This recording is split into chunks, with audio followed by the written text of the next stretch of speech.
Actualmente, el catálogo de videojuegos de terror es muy variado.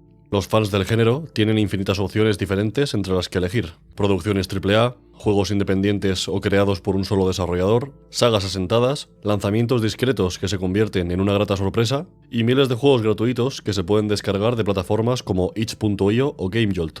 A primera vista, esto es un sueño hecho realidad. Los videojuegos de terror son más populares y exitosos que nunca. Hay títulos creados por grupos muy reducidos de personas, generando millones de dólares en todo el mundo.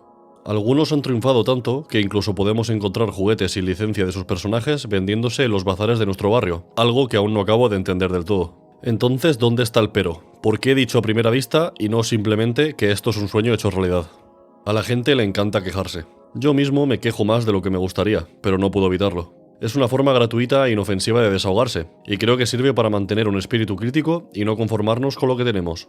En el caso del panorama de los videojuegos de terror, la crítica más válida y habitual es que solo triunfan aquellos que se basan en clichés o tópicos del género. Una gran parte de ellos son copias de copias, juegos sin alma que se lanzan con el único objetivo de generar el máximo beneficio con el mínimo esfuerzo. Se repiten hasta la saciedad las fórmulas que funcionan porque innovar es arriesgado. Los temas se infantilizan para atraer a las audiencias más jóvenes, que los creadores de contenido aprovecharán para conseguir visitas. Por no hablar del negocio de las versiones remasterizadas que las grandes compañías se niegan a abandonar. En resumen, todo está mal. Para ser sinceros, no estoy del todo de acuerdo con ese punto de vista. Es verdad que los juegos que más llaman la atención son los que se diseñan específicamente para las audiencias más generales, pero eso no quiere decir que no haya buenos lanzamientos, sobre todo por parte de desarrolladores independientes. Hay mucha gente talentosa y apasionada que crea obras de arte, aunque muchas veces su trabajo no recibe el reconocimiento que merece. La cuestión es que hay que querer y saber buscar las cosas buenas en las profundidades, y no quedarnos solo con lo que hay en la superficie. Sin embargo, este relativo estancamiento lleva a personas como yo a mirar atrás. Cuando me canso de ver productos transgénicos, fruto de la avaricia de Hollywood en las carteleras de los cines, en vez de cabrearme con el mundo por haber ido a peor, utilizo las herramientas que tengo a mi disposición para viajar al pasado.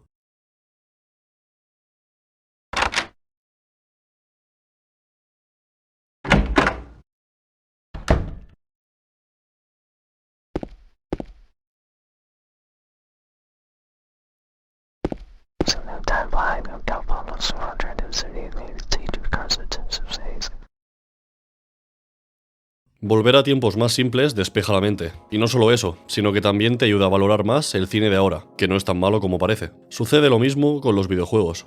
En este caso, con los de terror. Hace poco, harto ya de ver los mismos nombres una y otra vez en Steam, me puse a investigar qué juegos me perdí por nacer demasiado tarde. Esta especie de ejercicio arqueológico me llevó a encontrar algo que creo que nunca olvidaré. Por favor, déjame que te explique por qué. En el año 2006, el estudio argentino Nucleosis, formado por solo 2 personas, lanzó al mercado el videojuego Scratchis, cuyo nombre significa arañazos en español. Scratchis es un juego de aventuras con una jugabilidad similar a las aventuras gráficas, es decir, que solo puedes interactuar con el entorno haciendo clics. Con cada clic, el motor carga una escena diferente, o sea que no hay movimiento libre y no puedes andar o correr con WASD. Para quienes esperen mecánicas similares a las de otros reconocidos clásicos del terror, como Resident Evil o Amnesia, tengo malas noticias. La totalidad del juego consiste en buscar objetos escondidos y averiguar cómo darles uso para poder avanzar en la historia. Esto puede parecer simple, pero no lo es. La trama es tan poco lineal que ni siquiera el sistema de pistas implementado en la versión Director's Cut, que se puso a la venta un año después del lanzamiento del juego original, te ayuda demasiado a orientarte. Esto puede llegar a resultar frustrante, sobre todo si estás acostumbrado a los videojuegos más modernos, y no me avergüenza decir que he consultado alguna que otra guía en mis momentos de desesperación. Después de soltar toda la bilis que tenía guardada, es buen momento para explicar por qué le estoy dedicando un vídeo a este juego antiguo, tosco y confuso. Porque a pesar de lo que pueda parecer, creo que Scratchis ofrece una experiencia única que en parte se debe a sus puntos débiles. Creo que si Nucleosis hubiera lanzado Scratchis en 2024, no sería ni la mitad de bueno de lo que es. La vejez le sienta bien. Pero empecemos por el principio. 1976. Un caprichoso escritor llamado Michael Arthate decide mudarse a la vieja y apartada mansión Blackwood para terminar de escribir la novela en la que está trabajando. Lo primero que nos llama la atención del juego es que el escenario parece estar paralizado. No hay movimiento en los árboles, tampoco en las plantas. No hay pájaros. La quietud de la escena transmite un ambiente de pesadilla, como si el mundo estuviera inmóvil a propósito, esperando para lanzarse sobre nosotros en cualquier momento. Avanzamos un poco y nuestro primer instinto es entrar en la mansión. Usamos la llave para abrir la puerta y nos encontramos con esto.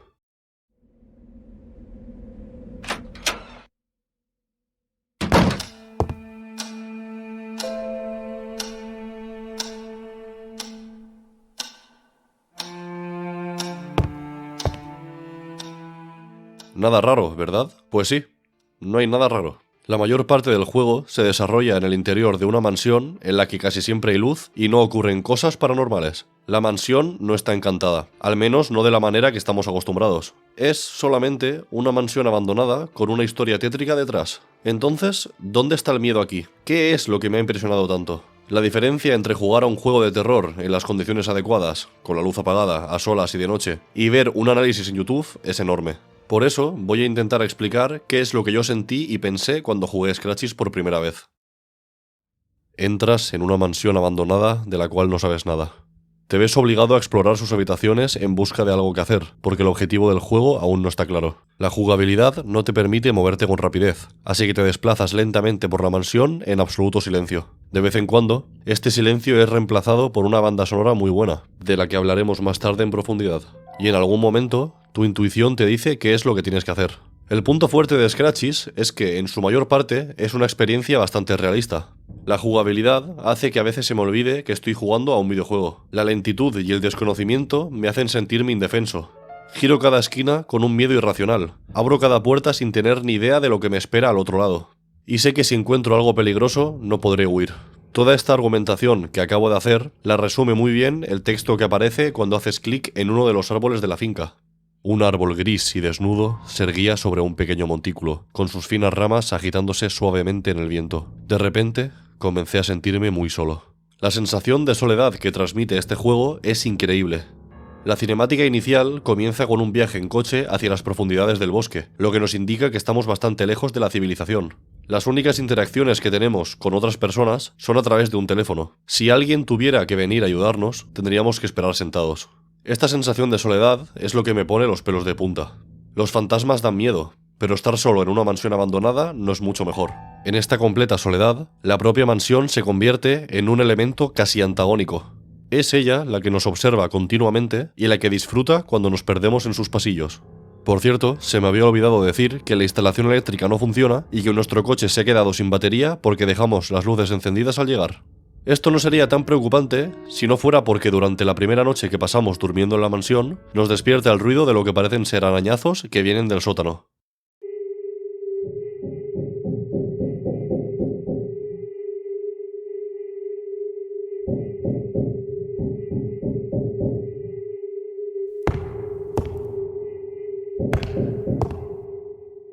De repente, estar solo no parece tan malo.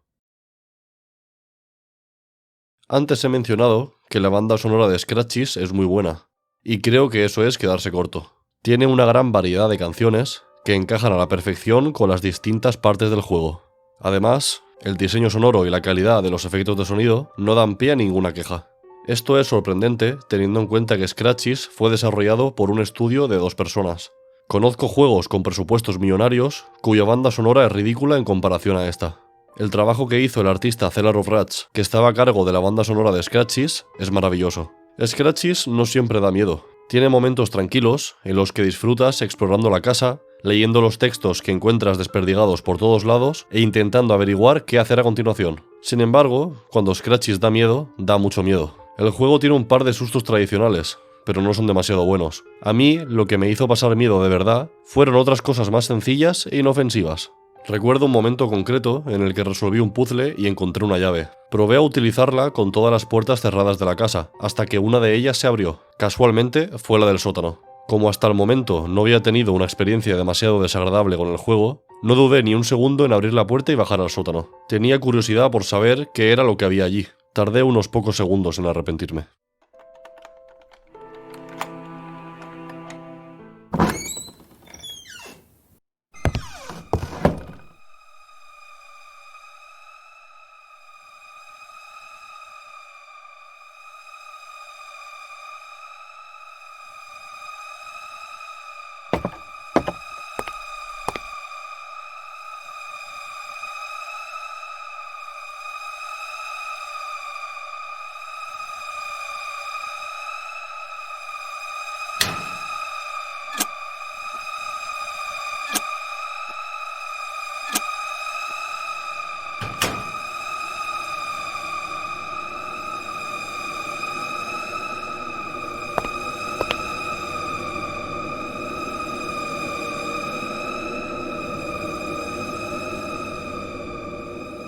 Ahora quizá estés pensando que soy un cobarde y que me asusto muy fácilmente, y lo entiendo. En el sótano no hay nada, está todo bastante en orden. Incluso hay luz suficiente para saber si algo o alguien se esconde en algún sitio. Por eso, este momento me parece tan brillante. Ningún monstruo saltó desde la oscuridad, ninguna bombilla explotó, ni nada parecido. Con un simple cambio de música, Scratchys consiguió que no quisiera jugar más. Un juego del 2006 consiguió lo mismo que la sección de la casa de Beneviento de Resident Evil 8, un juego AAA del 2021 con un presupuesto millonario. Hay otros momentos similares en Scratchys, pero no quiero desvelar más de lo necesario. La atmósfera de este juego es su punto fuerte. La dirección de arte, el diseño de sonido, la banda sonora y la jugabilidad se unen para crear algo magnífico. Salvando las distancias, el momento del sótano me recuerda a la infame escena del sofá de Kairo, una película de terror japonesa del 2001. En esa escena tampoco hay un ruido fuerte o un cambio visual brusco, pero está tan bien pensada que mucha gente la considera la escena más terrorífica de la historia del cine. Personalmente, creo que esa gente tiene razón. ¿Pero qué tienen en común el sótano de Scratchys y la escena de Kairo? La respuesta es simple, la sencillez. Hay una cosa que quiero dejar clara. Este vídeo no es sobre Scratchys. Scratchys me sirve de ejemplo para ilustrar lo que quiero decir, nada más. No es el mejor juego de terror que he jugado, ni me ha asustado más que ningún otro. Además, quitando los momentos buenos, es viejo y seguramente hoy en día tenga más defectos que virtudes. Con esto quiero decir que no estoy glorificando lo antiguo para criticar lo nuevo. Ese discurso reduce la conversación al absurdo. Lo que quiero decir es que antes hacer juegos era mucho más difícil que ahora. Los estudios como Nucleosis no podían aspirar a hacer algo más grande que la aventura gráfica en 3D que es Scratchys. Esto los empujaba a primar la eficiencia por encima de todo. En vez de gastar sus esfuerzos en conseguir gráficos realistas, se preocupaban por la dirección de arte y de sonido. En vez de intentar implementar una jugabilidad rompedora en su juego, se centraban en escribir una historia atractiva y significativa. Y en vez de seguir las modas y copiar las fórmulas que más venden, se mantenían fieles a sus gustos personales. Así conseguían que un juego que sobre el papel es inviable continúe estando en la memoria de muchas de las personas que lo jugaron hace 18 años. Los juegos como Scratchys quizá no venden mucho, pero son memorables. Las buenas físicas, los gráficos fotorrealistas y los sustos repetitivos no dejan huella en nadie. Dan dinero, pero no todo es el dinero. Esto tampoco es una crítica a las grandes franquicias del terror que han nacido estos últimos años en la industria del videojuego. No me enfada que juegos como Poppy Playtime generen millones de dólares. De hecho, creo que en parte es bueno para el género que tanta gente se interese por el terror. Lo que pasa es que parece que estos desarrolladores tienen una idea equivocada de lo que deben hacer para ganarse la vida con sus creaciones. Hace 12 años, el terror que dominaba Internet era el de Slenderman y sus decenas de clones. Estos juegos consistían en buscar un número determinado de objetos mientras eras perseguido por seres muy desagradables. ¿Eran juegos malos? Por supuesto. ¿Generaban millones de visitas y eran conocidos por prácticamente toda la comunidad de jugadores de Internet? También. La virtud está en la moderación. Creo que los desarrolladores independientes se preocupan demasiado porque sus juegos no sean considerados malos o cutres, así que todo lo que hacen debe ser espectacular. La realidad es que así solo tiran piedras a su propio tejado. Cuando los parques de atracciones con juguetes monstruosos pasen de moda, que lo harán, tendrán que adaptarse a lo que sea que venga después, y puede que no lo consigan. El género de terror es uno de los más abiertos que existen. A quien le gusta el terror de verdad, normalmente le gusta en cualquiera de sus formas. Los millones de aficionados que han generado sagas como Poppy Playtime o Five Nights at Freddy's son potenciales compradores de cualquier otro videojuego de terror, y eso es algo que habría que aprovechar. Ahora que el género está en alza, es momento de probar cosas nuevas y de innovar. Es el estancamiento del género lo que conduce a su declive. Cuando la gente se cansa de ver lo mismo una y otra vez, pierde el interés. A este paso, el terror volverá a convertirse en un género de nicho dentro de poco. Tendrá una temporada baja y luego resurgirá con otra fórmula maravillosa que todo el mundo explotará, como ya pasó con la salida de PT. Puede que esto sea inevitable, pero como he dicho al principio del vídeo, quejarse es gratis y sirve para desahogarse. Muchas gracias por ver el vídeo. Si has llegado hasta aquí, imagino que te interesan los temas de los que hablo, así que te invito a suscribirte para estar al tanto de las novedades de mi canal. Te aseguro que tengo muchas ideas y muchas ganas de hablar. Hasta la próxima.